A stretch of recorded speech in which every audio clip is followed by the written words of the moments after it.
And I was wanting to ask you about that link between the thought and the emotion, because there's a definite connection there.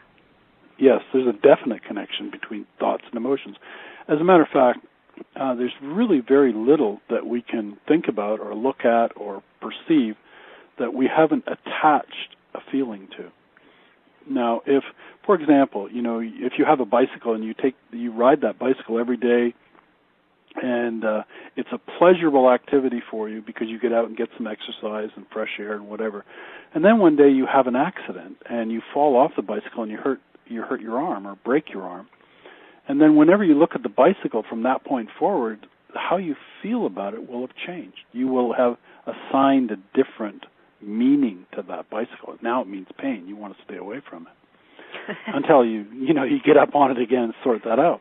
But but yes, everything that we think about, every thought that we have, every memory that we have is colored by a particular emotion. Either it feels good or it doesn't feel good. So you could say that we are either running toward something or running away from something depending on how we feel about it, and we're the ones that assign how we feel about it. So this is what another thing that ZPoint does, is it changes how you feel about something. So it allows you to run toward it rather than running away from it. So if that would be a goal, like if we had a goal, for example, and if we were, say, going away from our anger versus going towards our happiness, am I relating that properly? Well, a better way, perhaps, would be for people who are financially challenged.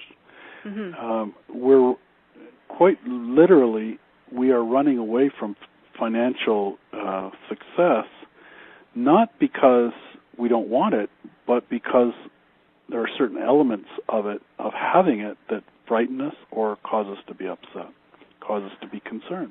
If I had a lot more money, maybe people would treat me different.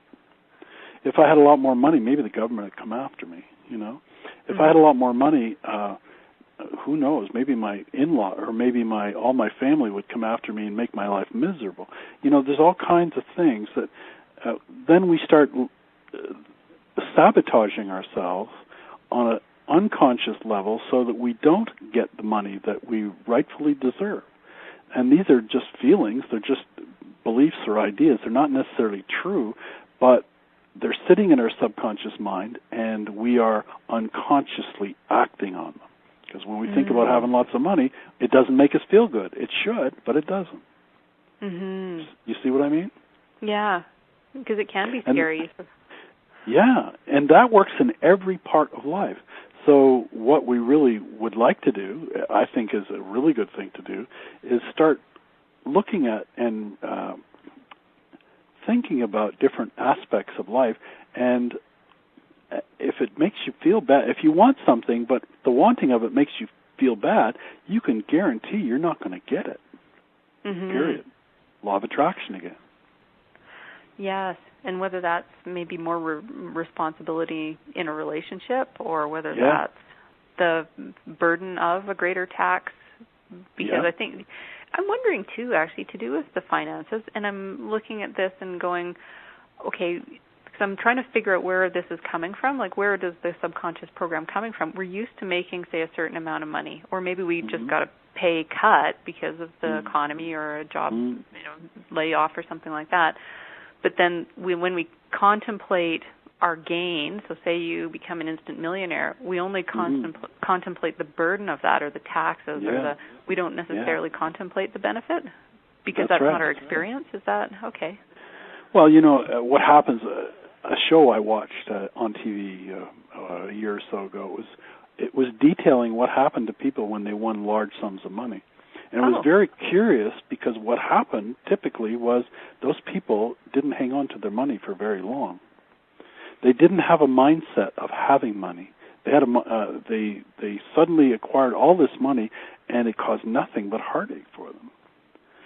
So you'd think that having lots of money could be a good thing, and it can be a great thing, but it can also cause a lot of difficulty if it is not approached in the proper way. And so the Z point would take us more to that place where we aren't controlled by the fears. Hi there, my name is Nina Wallinder, and I wanted to talk to you about Layers of Health. Layers of Health is a free online community dedicated to investigating holistic and alternative health options. These options can include physical health, mental and emotional health, business health, as well as your spiritual health. So you can join me as I discuss your health concerns with various experts, mentors, and leaders in their fields. And these interviews are offered for free live, as well as during special encore presentations. But if you find one that is particularly interesting to you, you can also purchase it.